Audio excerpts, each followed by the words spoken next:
Shalom, shalom, peuple de Dieu. Shalom, plus particulièrement les femmes de valeur. Nous vous saluons au nom du Seigneur Jésus-Christ qui nous aime et qui continue toujours de nous exhorter au travers de thèmes de chaque mois. Et en ce mois de septembre, le Seigneur nous a donné comme thème que le stérile enfante. Et nous sommes dans la joie de pouvoir partager avec vous ce matin ce thème parce que c'est le 9e mois, c'est le mois d'enfantement, c'est le mois d'accouchement et nous sommes convaincus que réellement le Saint-Esprit par sa puissance nous fera enfanter quelque chose et c'est là dans tout le domaine de notre vie au nom de Jésus-Christ. Nous avons en ce matin 2 textes de base que nous allons partager avec vous. C'est dans Genèse 1, versets 27 à 28. Je lis au nom du Seigneur. Dieu créa l'homme à son image. Il le créa à l'image de Dieu. Il créa l'homme et la femme. Dieu les bénit et Dieu leur dit: soyez féconds, multipliez, remplissez la terre et l'assujettissez, et dominez sur les poissons de la mer, sur les oiseaux du ciel et sur tout animal qui s'émeut sur la terre.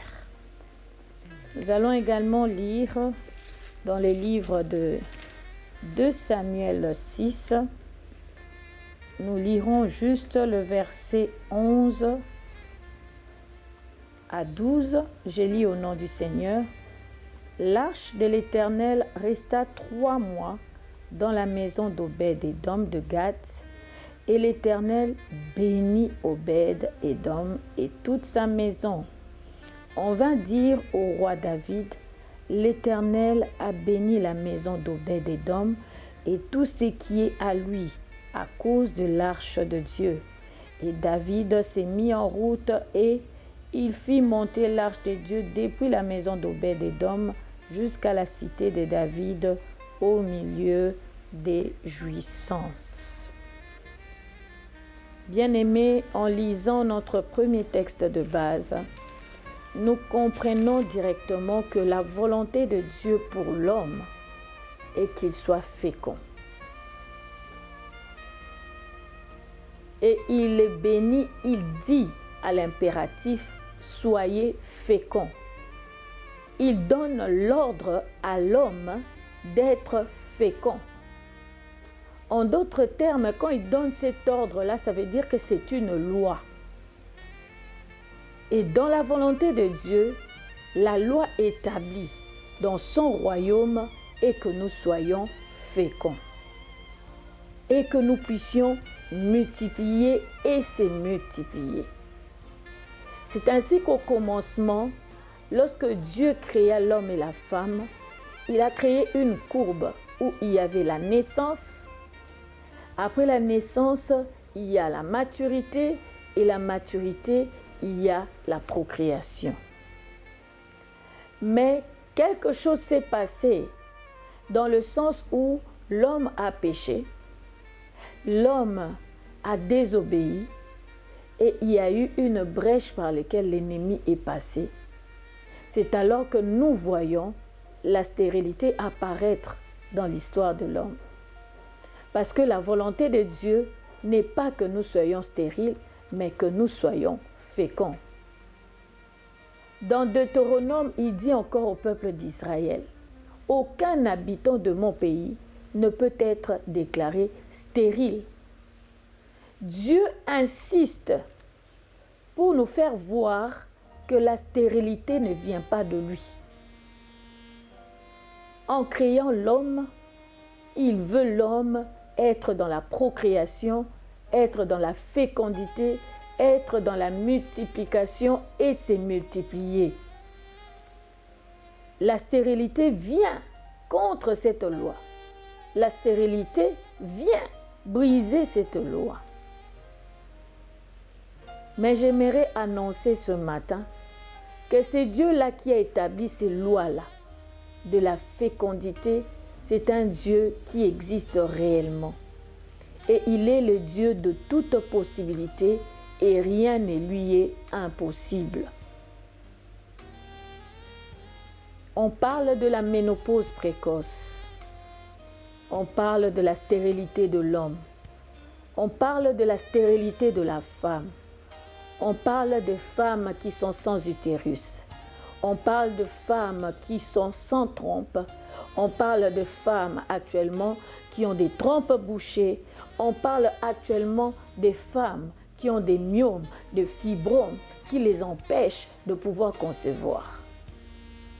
On parle de compatibilité, de couple, de pouvoir concevoir. On parle aujourd'hui de œufs clairs qui ne peuvent pas produire. On parle aujourd'hui des ovaires qui ne produisent pas des ovules. On parle de plusieurs types de maladies qui conduisent à la stérilité, qui conduisent à l'infertilité. Mais bien aimé, j'aimerais vous annoncer une chose. La personne qui a béni Adam et Ève, qui a dit « soyez féconds », cette personne existe aujourd'hui. Et il n'a cessé de nous démontrer au travers de sa parole qu'il est le Dieu qui est au-dessus de la science, qu'il est le Dieu qui est au-dessus des calculs humains. C'est pour cela que nous verrons que Sarah, dans sa ménopause, elle a pu concevoir Isaac. Bien aimé, le mot ménopause existait déjà à l'époque de Sarah. Ça veut dire que c'était un cas que Dieu connaissait. Ton cas est un cas que Dieu connaît. Ce n'est pas un nouveau cas pour lui. C'est un ancien cas qu'il connaît déjà.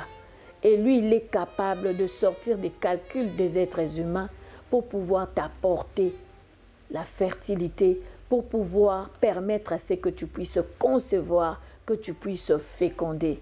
C'est pour cela que je déclare au nom de Jésus que cette parole qui est déclarée ici, soyez féconds, entre en scène maintenant, entre dans ta vie maintenant et tu deviens fécond au nom de Jésus. Tu conçois au nom de Jésus.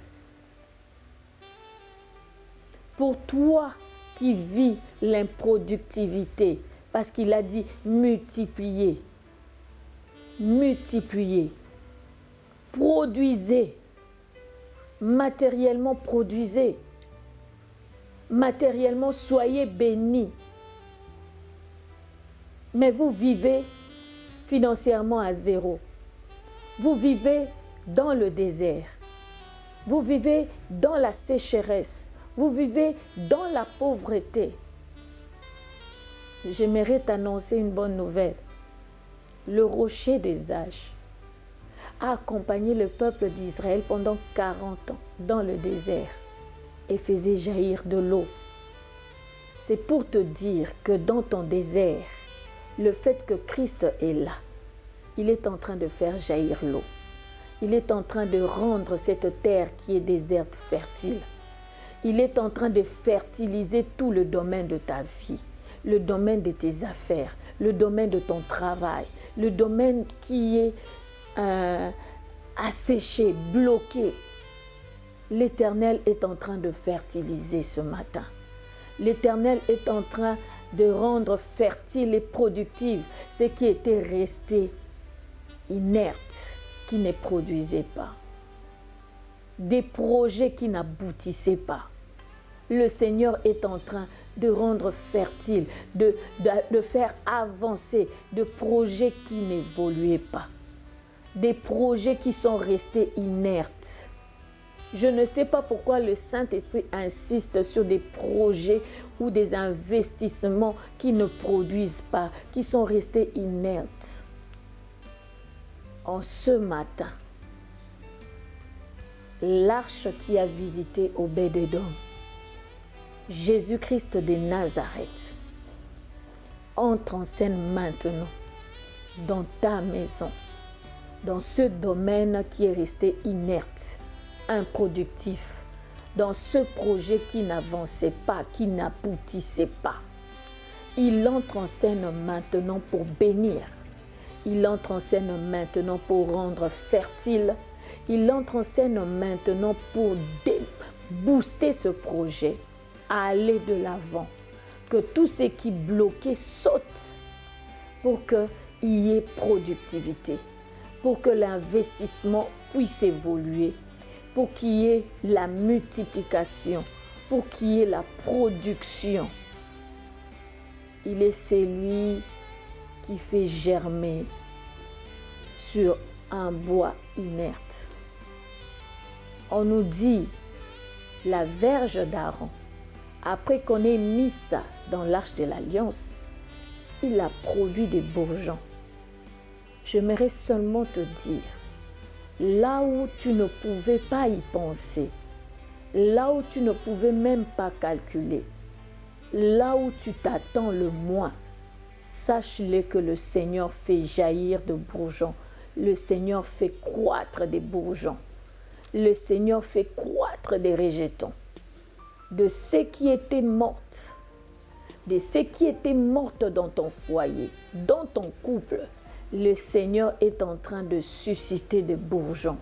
Le Seigneur est en train de susciter des rejetons. Oh, je viens dire à quelqu'un, comme Samson, on a rasé ta tête. Tu ne produis plus rien. Tu es devenu faible. Tu es devenu stérile. J'aimerais te dire ce matin que tes cheveux sont en train de pousser. La vie est en train de naître. La fertilité est en train de croître. La force est en train d'augmenter. Et Dieu est avec toi.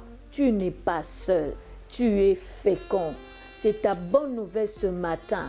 Tu es appelé à te multiplier. Tu es appelé à produire et tu es appelé à dominer. C'est la loi et la volonté de Dieu pour nous ce matin. Que Dieu bénisse sa parole.